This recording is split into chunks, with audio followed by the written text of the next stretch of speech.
بسم الله الرحمن الرحيم.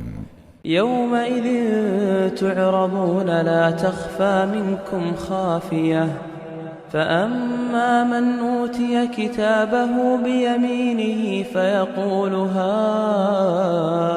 اقرءوا كتابيه إني ظننت أني ملاق حسابيه، فهو في عيشة راضية في جنة عالية قطوفها دانية.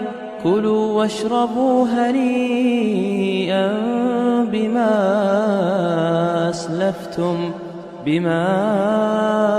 أسلفتم في الأيام الخالية.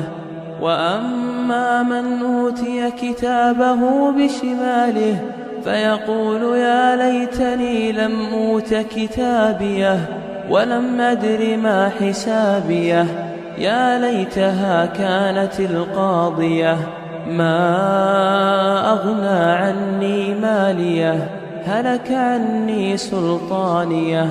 خذوه فغلوه ثم الجحيم صلوه، ثم في سلسلة ذرعها 70 ذراعا فاسلكوه، إنه كان لا يؤمن بالله العظيم ولا يحض على طعام المسكين،